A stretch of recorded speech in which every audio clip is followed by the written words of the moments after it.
Mas os líderes mundiais já começam a parabenizar o novo Papa, e o primeiro a fazer isso, Donald Trump, presidente do país de onde vem Robert Prevost. Ele diz assim, tá?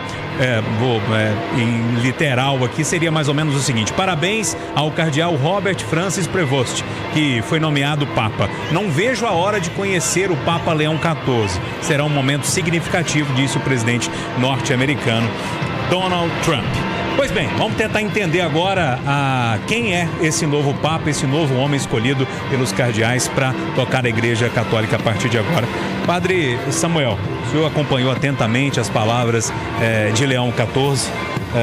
O que você consegue espremer de tudo que ele disse aí? Então, com relação às palavras, ia fazendo aqui algumas anotações. Em primeiro, essa dimensão da paz, que já justifica a escolha do nome Leão XIV, porque Leão XIII é um papa muito significativo no contexto da igreja. Momento de transição, século XIX, é um papa que se comunica a um contexto já da iminência das guerras e que traz aquilo que é o núcleo da doutrina social da igreja, na sua encíclica conhecidíssima Rerum Novarum. Portanto, já vemos na escolha do nome uma continuidade do Papa Francisco, de uma igreja que está muito sensível às questões sociais, aos desafios que estão impostos pelas novas dinâmicas. E ele começa o seu discurso saudando o Papa Francisco, portanto, mais uma vez efetivando esta continuidade e na ênfase da conservação da paz. Então, isso é muito interessante. Podemos ver, né, quando ele fala de uma paz que desarma a si mesmo, né, e que leva a desarmar também aos outros. Então, eu diria que Donald Trump não precisa ficar muito empolgadinho, não. Nós temos aí à vista um Papa que está muito preocupado com as questões sociais, com a proximidade aos que mais sofrem e com a paz. J.D. Vital, você acompanha mais uma vez a escolha de um Papa. Agora, Leão XIV. Eu estou completamente surpreso. Primeiro porque havia uma crença de que seria difícil o Vaticano, os cardeais, escolherem um Papa americano, porque seria dar muito peso aos Estados Unidos. Mas dessa vez eu estou percebendo que foi escolhido o cardeal Prevost como um contraponto à influência do presidente Donald Trump. Um contraponto forte, porque ele já chegou e já deu o recado. Ele não quer a paz armada, ele quer a paz desarmada. Esse é um ponto. Segundo ponto que me chamou a atenção na eleição do Papa Leão XIV é que ele é o primeiro Papa agostiniano. Sabe quem foi um agostiniano importante? Lutero.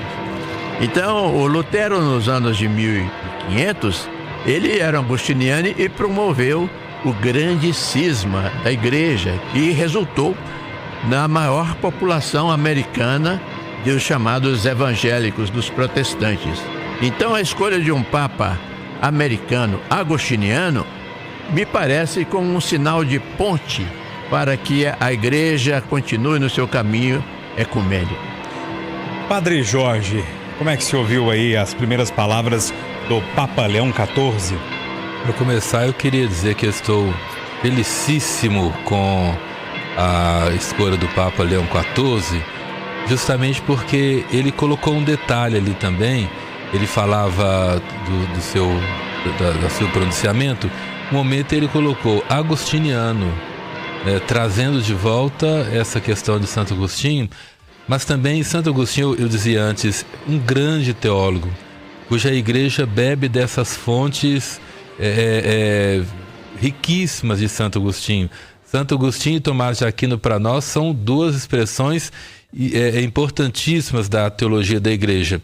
E eu diria o seguinte, esse recado a Donald Trump, mas percebemos que ele fala muito de Francisco, mas depois ele fala em espanhol, que aliás fala melhor espanhol do que italiano.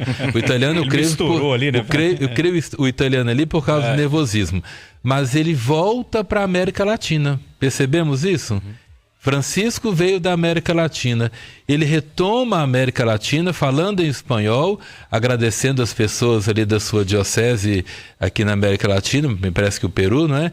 E depois Santo Agostinho, ele tinha toda uma busca realmente de Deus na vida, né? tarde te conheci, cedo te amei, né? E uma outra frase que nós há pouco tempo ouvimos também no sábado santo, Vigília Pascal: ó pecado de Adão, tão sem dúvida necessário, pois a morte de Cristo o destrói. Ou seja, é um Papa que recorda também a misericórdia de Deus atuando na igreja, atuando na história, atuando no mundo. Então, é muito significativo isso aí. E uma coisa que vocês não comentaram ainda, acho que o Padre Samuel poderia comentar isso com muito mais presteza do que eu: as vestes do Papa. Francisco, em 13 de março de 2013, ele não saiu com esta veste papal. Ele apenas usou a batina papal. Papa Leão XIV, ele retoma isso aí. Quer dizer, aquilo que se falava muito de um Papa também que agradasse aquelas pessoas e aqueles cardeais um pouco mais, de uma postura mais aberta, mas também um Papa que agradasse uma outra ala da igreja, que a mídia coloca como uma ala mais tradicionalista. Então, eu vejo isso também um sinal para o interno, porque nós estamos falando de alguém que é externo, que é o líder da Igreja Católica, mas também é o líder de um país, o menor país do mundo, mas nós temos que entender que ele foi eleito pela grande maioria, mas ali também, para mim, há um recado. A roupa do Papa é um recado. Vamos ver o sapato. Né? Vamos ver o sapato. E sobretudo...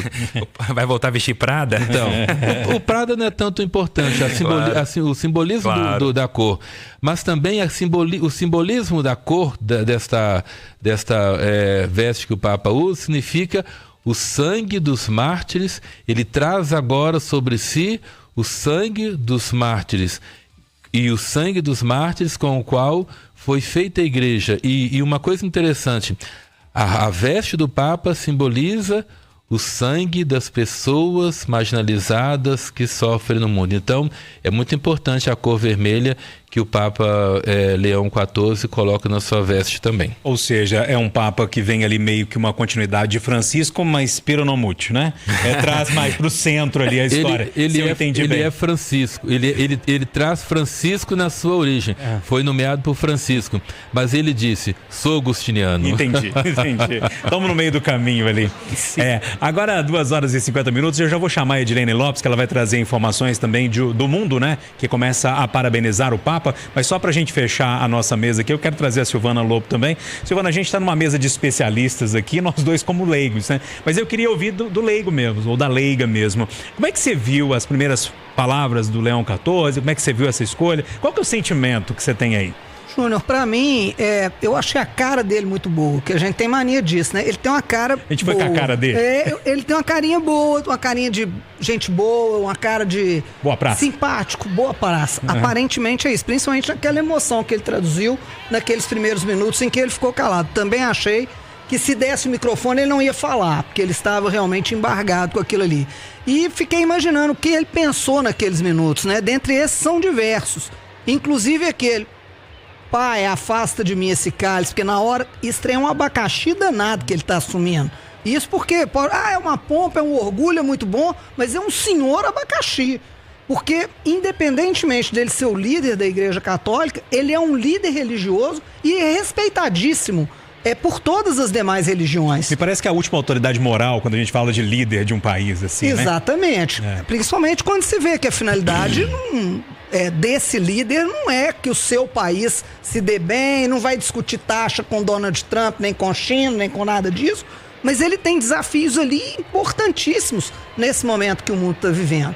Então eu gostei muito da cara dele. Agora, como leiga, né, eu observei, a torcida não foi aquela torcida sensacional que eu acho como teria sido o italiano. Por óbvio também, porque é na Itália. E eu acho que todo mundo ficou assim meio surpreso mesmo com a escolha. Ninguém sabia o nome. Eu acho que o medo é dele ser norte-americano. Foi isso. Também. Na verdade, vamos falar claro? Na verdade, o medo é porque ele é norte-americano. E foi isso também que eu tô com raiva aqui, porque eu falei assim, esse tal de Donald Trump deve estar numa antipatia, porque ele deve falar assim, mas o acho Papa que nem tanto. Eu acho que ele pode estar, mas talvez ele não tenha recebido ainda dá aquelas informações sobre o perfil dele.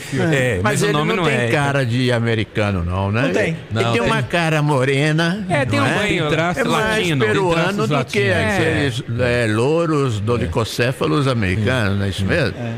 E depois eu gostei porque ele não tem aquela empáfia, né? Realmente, como a nossa amiga disse, ele é bem tranquilo, muito emocionado. Pegaram o olho dele, então, realmente, eu quando vinha pra rádio, eu ouvia vocês falando da Capela das Lágrimas.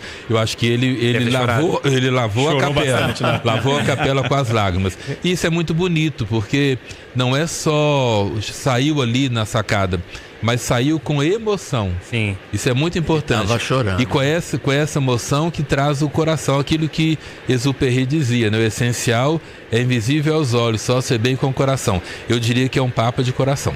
Muito bem. Deixa eu só chamar a Edilene Lopes, que ela está trazendo informações, porque os chefes de Estado pelo mundo começam a parabenizar. Eu já trouxe agora há pouco Donald Trump e tem mais pessoas já falando. Aí em Brasília, Edilene Lopes, Lula já mandou algum recado? O que você está acompanhando aí? Boa tarde para você. Boa tarde, Júnior. Boa tarde a todos que compõem a mesa. Boa tarde aos nossos ouvintes da Itatiaia. Sim, os líderes estão manifestando, Júnior, mas a minha participação é para trazer uma informação em primeira mão, que aqui é a especialidade da casa. A primeira comitiva brasileira já está planejada para visitar o novo Papa em Roma. Um grupo de deputados, a Frente Parlamentar Católica, acompanhada da CNBB, a Conferência Nacional dos Bispos do Brasil, e também de uma equipe da Canção Nova, estarão em Roma do dia 20 ao dia 22 de junho para a primeira visita oficial brasileira para conhecer o novo Papa. Então já tem data marcada para que autoridades brasileiras conheçam o novo Papa. Agora há pouco eu conversei por telefone com Luiz Gastão, que é o deputado federal, que é o presidente da Frente Católica na Câmara dos Deputados. Ele não está em Brasília, ele está no Nordeste, na base dele. Daqui a pouco ele vai falar conosco aqui no seu programa na Itatiaia, mas confirmou que essa visita oficial já está marcada, agendada. Então autoridades brasileiras vão conhecer o Papa já no próximo mês, Júnior Moreira. Ok, Edilene Lopes segue direto de Brasília, acompanhando a repercussão, né? Porque nós falamos muito aqui sobre o Papa, o líder da Igreja Católica, da maior igreja do mundo, mas também o Papa é um chefe de Estado, né? Hoje, a grosso modo, em última análise, elegemos também um presidente de um país, né? Que é o Vaticano. Vital, você queria comentar alguma coisa, não é isso? É um Papa que chega com um conhecimento da igreja como poucos tiveram, porque ele era o prefeito da Sagrada Congregação dos Bispos, hoje chama de dicastério, né? Ele era um fazedor de bispos, né? Eu queria comentar rapidamente que acho que isso fez toda a diferença. Porque se os cardeais eram desconhecidos entre si, ele não, porque todo mundo que quer ter um bispo na sua diocese ou que irá se tornar bispo passa pela mão dele. Então, quer dizer, era alguém que era muito conhecido entre os padres. Não, é perfeito o seu comentário, Padre Samuel. Ele deve ter feito muitos bispos. Exato. E os cardeais, possivelmente, né? Possivelmente. Porque ele sucedeu ao cardeal canadense, o Marc Ouellet. Que estava lá na frente, né? Que estava na frente, chegou até ser pensado como um futuro papábile, né? Mas eu estou achando que a escolha, o Espírito Santo realmente operou, né, doutora? Acho que sim. Acho que, bom, é o que nós esperamos, né? E aquela simbologia, Júnior, que você tão bem narrou, junto com o Eustáquio, daquelas aves que estavam ali próximas, embora não fossem pombas, mas eram aves, né? Com inclusive um filhotinho, eu acho que o Espírito Santo nos deu uma notícia ali importante.